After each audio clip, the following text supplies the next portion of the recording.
the small town of Mineral Point, Wisconsin, and I'm here with Erin Rasmussen, and Erin is the founder and owner of the American Wine Project. Good morning, Erin. How are you? Morning. I'm good. Thank you for being on the program. Absolutely. This is an adorable little town, struck probably, about an hour and a half away from the border of Iowa and about an hour and a half from Madison. Not even. It's less than an hour both ways, Yeah. And farm country for sure, and on an incredible ridge with beautiful views. It is, yeah. And great old buildings. Yes. The whole concept of being in a small town in the middle of Wisconsin, selling wine, making wine, brings about 1 million questions forward. So first thing I will ask, were you born here? Were you from this area? No, I grew up in Madison, which really isn't too far away, but had no connection to this town until we found the winery building when we were looking for property to start this project. When did the wine bug bite you? What was your evolution? Well, my parents weren't super into wine, although my dad's father made home wine, using the folk recipes. So, add some raisins, add some lemon juice kind of thing. And then my mom's mom would always have a large bottle of Rhine wine in her fridge. But I would say the beverage of choice in my family is probably gin. But I think that the growing up in Madison especially is really fortunate to have such an incredible farmers market and such an incredible community that surrounds it. And so what I did grow up with is being able to go to a market and taste food and vegetables and produce that people cared about.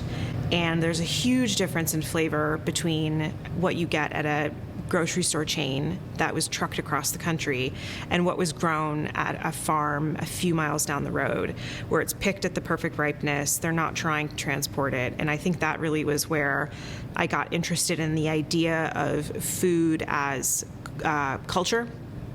And I have an arts background, and I think the idea of having something that's visually arresting, which would be a bottle and its packaging, and something that's a bit mythological, which I think needs no explanation when it comes to wine, and something that was intriguing to me because the price point was so shocking. You could get something that was very inexpensive, and it would mean something to the meal, and you could get something that defies belief as far as what it sells for, and then you have these rhapsodic reviews of wine and storytelling about travel, and so I think that part really caught my imagination.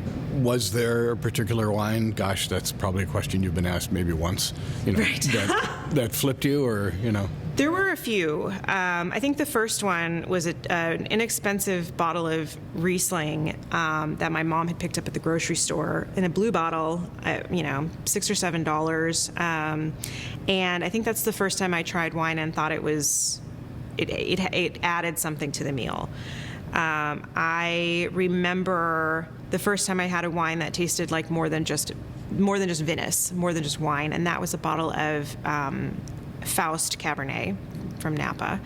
And then the first time I had a bottle that blew my mind was during my very first internship in Napa, and was able to taste a bottle of Spotswood Cabernet from 1990, excuse me. And that was the moment where I realized that there were ways wine could be that weren't just intense, right? The bigger the better. There were ways for things to transform in the glass. There were ways for things to transform over time in the bottle. And I think that really informed how I moved through my succession of internships and apprenticeships, through how I moved through my graduate work, and it still informs what I do today. Where did you go to school for wine? At Lincoln University in Christchurch, New Zealand. Yeah, that's a different place to go. It's certainly not the common thing you hear for an American winemaker, No, other than I maybe mean, interning there. Yeah, absolutely. Yeah. So I went for an internship in 2009. My second internship was in Marlborough. And then when I was looking for graduate programs, I didn't have endless funds, and I didn't have an endless interest in the research side of things. So there's no way I am an appropriate candidate for a PhD or anything like that. And I really loved New Zealand, and they had a program that fit my needs, and I had learned so much on the job already that what it really gave me was a foundation to find out answers to the questions that I had and to understand how research influences the industry at large. That was really helpful. So how long were you in New Zealand? The internship I had first was 6 months, and then when I was there for school, it was about a year and a half. Was it in the cards at all that you consider staying?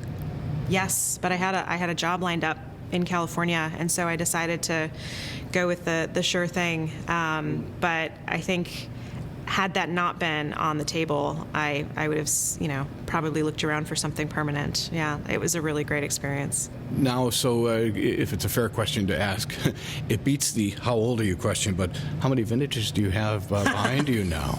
See, that's a sneaky way of asking. It is, yeah. Well, I started a little bit later than some, but not by much.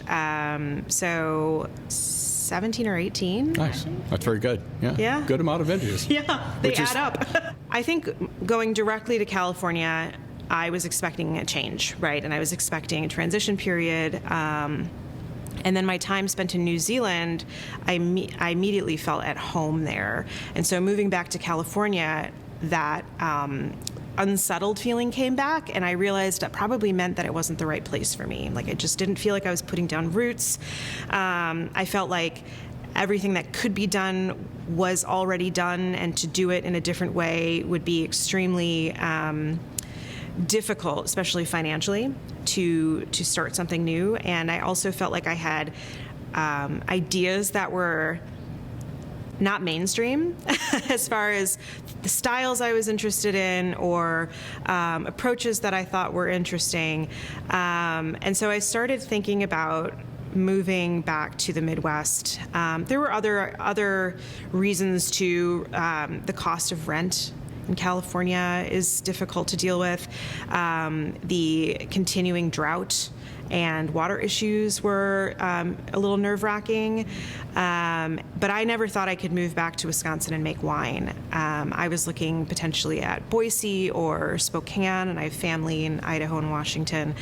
I thought about making cider in Wisconsin. I thought about learning how to make beer. And I really was sort of casting about for a way to get back to the Midwest. And it ended up being a really fortuitous position that I took on at Gallo of Sonoma in Healdsburg. I was working on the Pinot Noir team there, so sort of premium Pinot Noir, so in like that $20 to $30 range. And we did a lot of work in the Russian River Valley. And we were out sampling Pinot one day, and my boss said, "Do you want to see the grapes that grow where you're from?" Meaning Wisconsin. And I said, of course I do, because I hadn't really had any experience with those varieties, and I hadn't really had any wines made in Wisconsin that I enjoyed or thought lived up to what I was seeing in California. And so we went out to this little research vineyard, and Gallo had, 30 different varieties, 30 different rows of hybrid grapes or other oddballs, Dornfelder, things like that.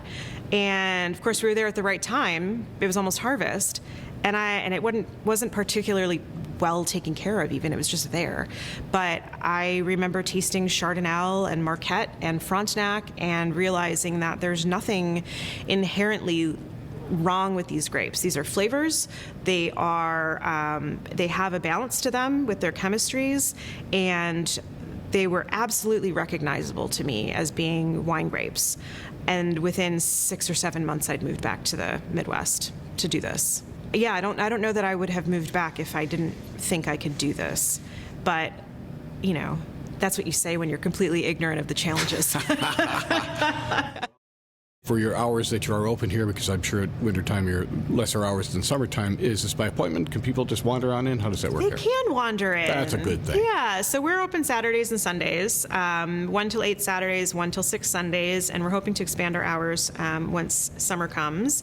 And we also hope to include a little bit more on the food side of things. And for our listeners who'd like to learn about you online, what is your website? www.americanwineproject.com. Erin, this has been a real pleasure to come here and visit you and see your, just again, another word I don't use, but adorable tasting room. Thank you very much for your time. Thanks for being here.